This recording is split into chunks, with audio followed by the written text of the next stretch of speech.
Assalamualaikum warahmatullahi wabarakatuh. Perkenalkan, nama saya Herlina Bella Pertiwi, NIM 401190261 dari kelas Ekonomi Syariah I semester 6 dari kelompok 3. Di sini saya akan sedikit menjelaskan tentang manajemen modal kerja.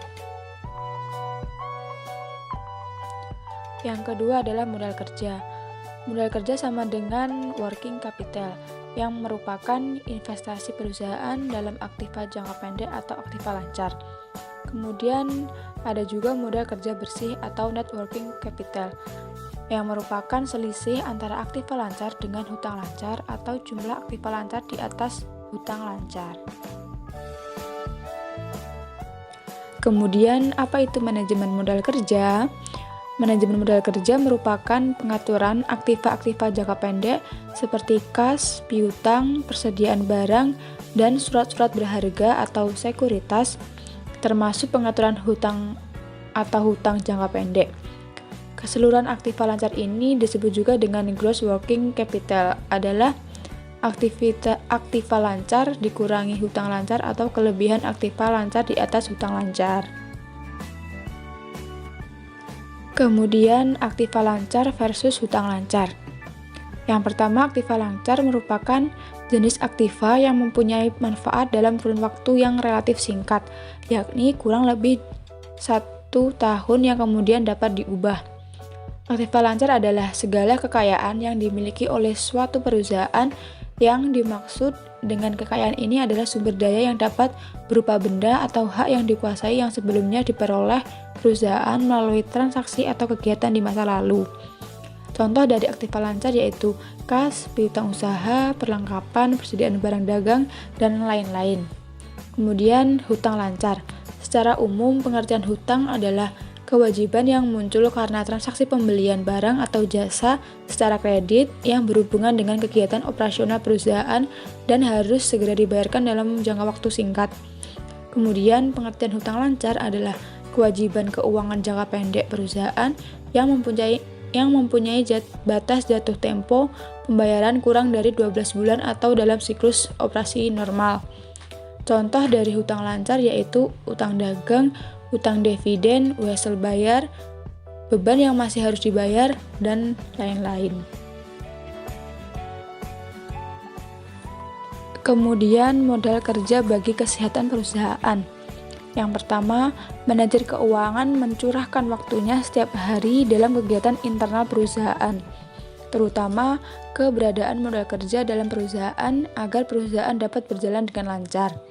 Yang kedua, jumlah aktiva lancar umumnya lebih besar dari jumlah aktiva perusahaan lainnya, terutama bagi perusahaan yang bergerak dalam produksi dan penjualan barang yang cukup besar. Yang ketiga, manajemen modal kerja berperan pada perusahaan kecil, karena perusahaan kecil selalu memerlukan modal kerja untuk membeli dan menjual barang dengan tingkat perputaran piutang yang tinggi. Meskipun pada perusahaan besar, modal kerja juga diperlukan. Dan yang terakhir, hubungan yang dekat dan langsung antara tingkat pertumbuhan penjualan dengan keperluan akan permodalan. Artinya, tingkat pertumbuhan diharapkan tinggi, maka modal kerja juga diharapkan besar. Konsep pengertian modal kerja. Modal kerja mempunyai beberapa konsep pengertian. Yang pertama, konsep kuantitatif.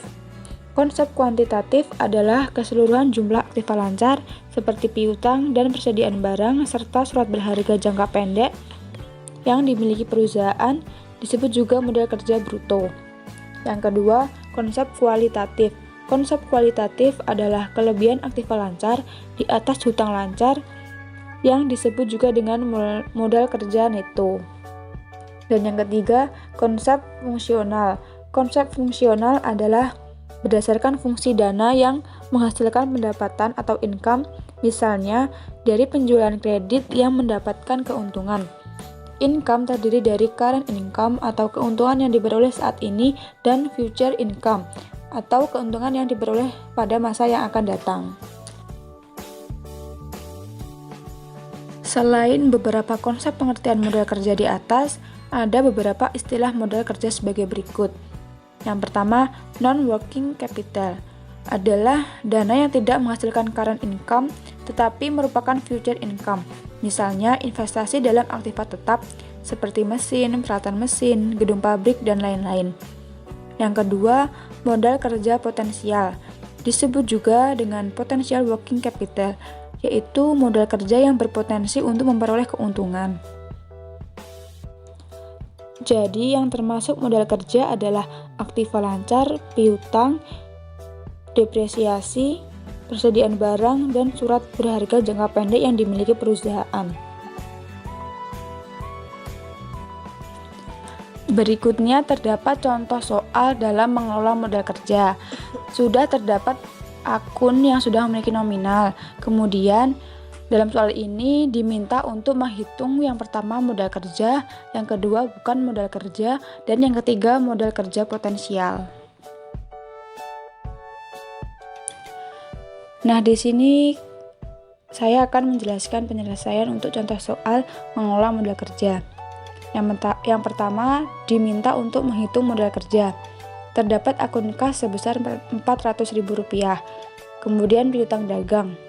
Dalam piutang dagang ini, di soal awal terdapat keterangan profit margin sebesar 35%. Nah, kemudian dari 100% dikurangi dengan profit margin yang diketahui 35%, hasilnya 65%. Kemudian dikali dengan Rp900.000 yang sudah diketahui dalam soal dan menghasilkan nominal sebesar Rp585.000. Kemudian terdapat persediaan barang dagang Rp850.000, depresiasi bangunan Rp100.000, dan depresiasi mesin Rp70.000. Kemudian mendapatkan hasil sebesar Rp2.005.000 untuk modal kerja. Yang kedua, diminta untuk menghitung bukan modal kerja.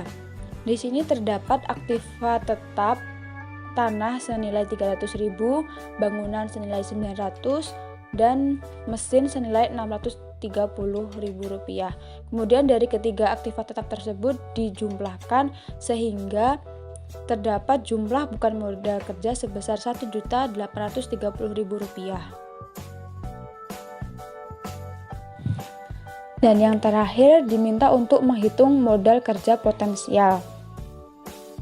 Di sini terdapat akun keuntungan dari piutang yang diperoleh dari 35% yang sudah diketahui dari soal, yaitu profit margin dikalikan dengan nilai nominal dari piutang sebesar Rp900.000 dan menghasilkan keuntungan dari piutang senilai Rp315.000. Kemudian dari akun efek sebesar Rp800.000. Dari keuntungan dan efek dijumlahkan sehingga jumlah modal kerja potensial sebesar Rp1.115.000.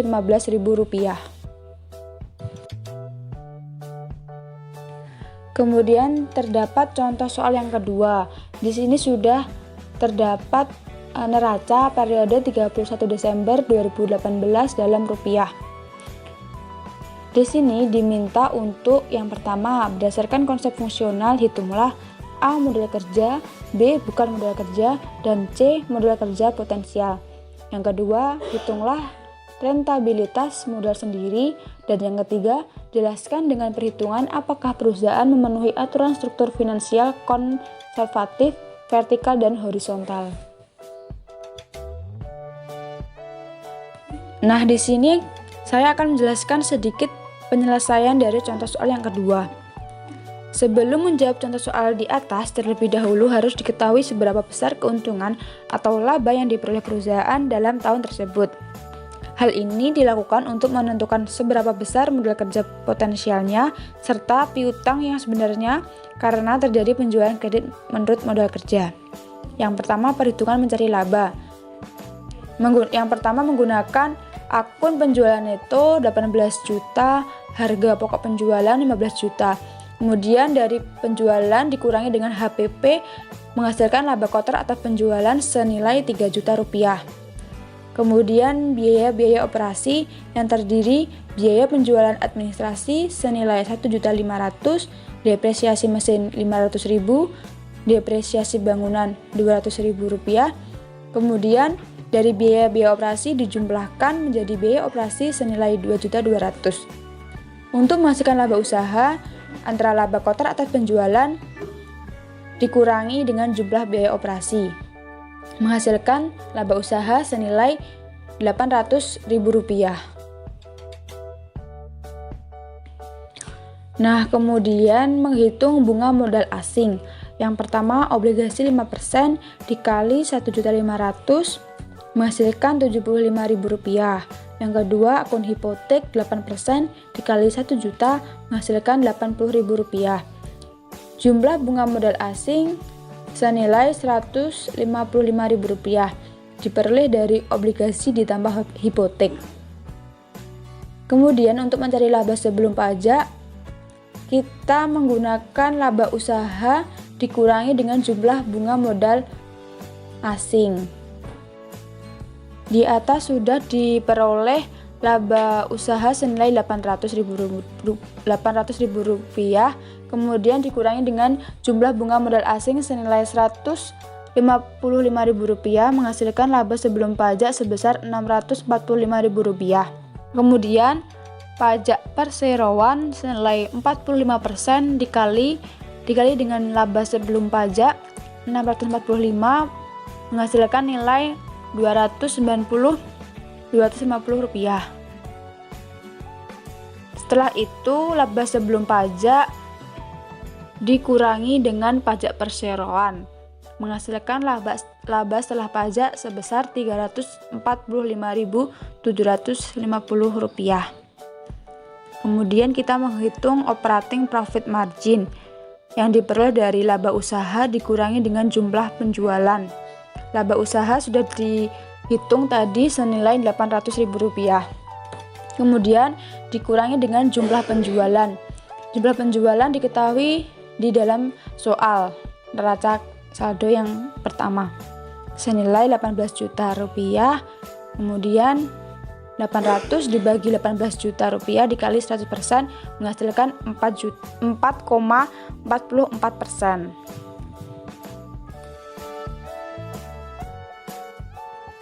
Setelah mengetahui berapa laba kotor atas penjualan, laba usaha, bunga modal asing, laba setelah pajak, kemudian operating profit margin, kita dapat menghitung soal yang pertama, yaitu mencari modal kerja.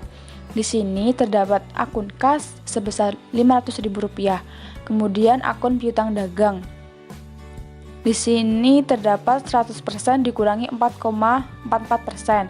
4,44% diperoleh dari hasil 4,44% diperoleh dari hasil operating profit margin. Kemudian dikali dengan saldo piutang dagang sebesar 1.500.000 dan menghasilkan nilai sebesar 1.434.000.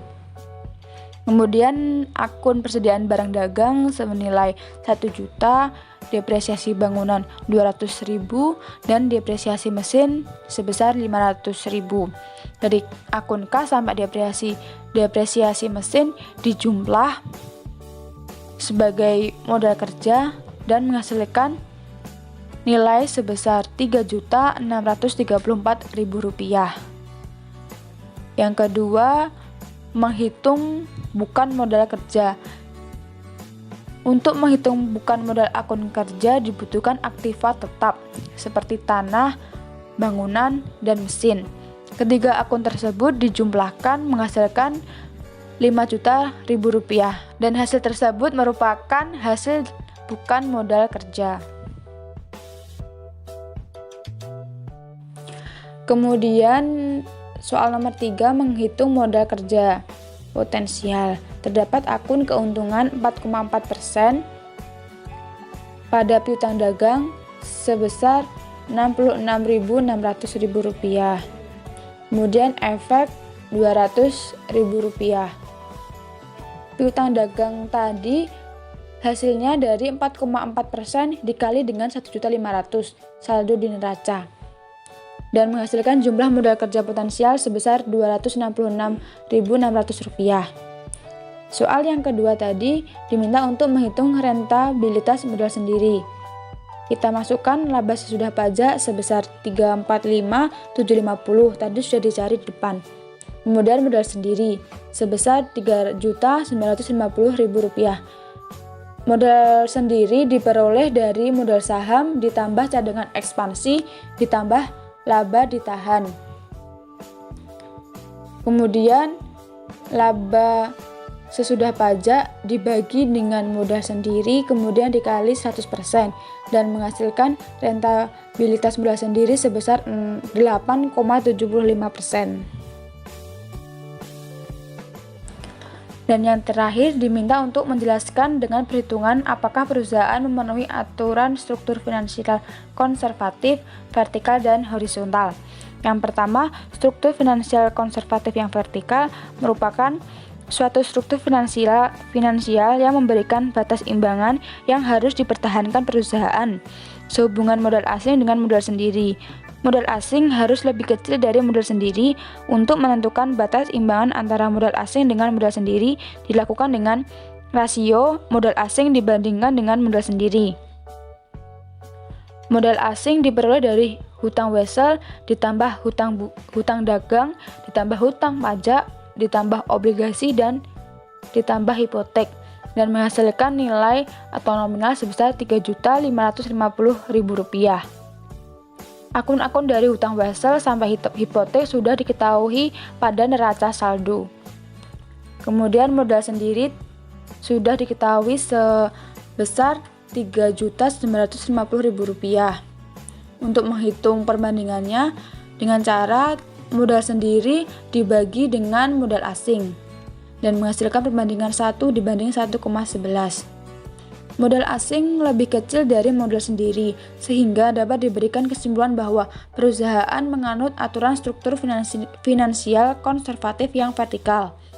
Yang kedua, struktur finansial konservatif yang horizontal merupakan suatu struktur finansial yang memberikan batas imbangan antara besarnya modal sendiri dengan besarnya aktiva tetap ditambah persediaan besi.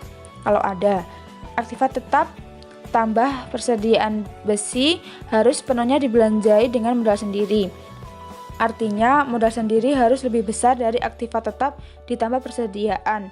Persediaan besi adalah persediaan yang selalu ada pada perusahaan yang tidak boleh digunakan kecuali dengan terpaksa dan hanya untuk sementara saja. Kemudian diganti dengan persediaan besi berikutnya. Untuk menentukan batas imbangan antara modal sendiri dengan aktiva tetap dilakukan dengan rasio sama dengan modal sendiri dibanding aktiva tetap ditambah persediaan besi. Modal sendiri sudah diketahui sebesar Rp3.950.000. Kemudian aktiva tetap ditambah persediaan besi. Karena persediaan besi tidak terdapat di neraca saldo, maka yang dijumlah hanya aktiva tetap sebesar Rp4.300.000. Kemudian Rp4.300.000 dibagi dengan Rp3.950.000 menghasilkan perbandingan 1:1,08. Modal sendiri lebih kecil dari aktiva tetap, sehingga dapat diberikan kesimpulan bahwa perusahaan tidak menganut aturan struktur finansial konservatif yang horizontal. Karena seharusnya jumlah modal sendiri harus lebih besar dari jumlah aktiva tetap. Sekian penjelasan manajemen modal kerja dari saya. Apabila ada kurangnya, saya mohon maaf. Wassalamualaikum warahmatullahi wabarakatuh.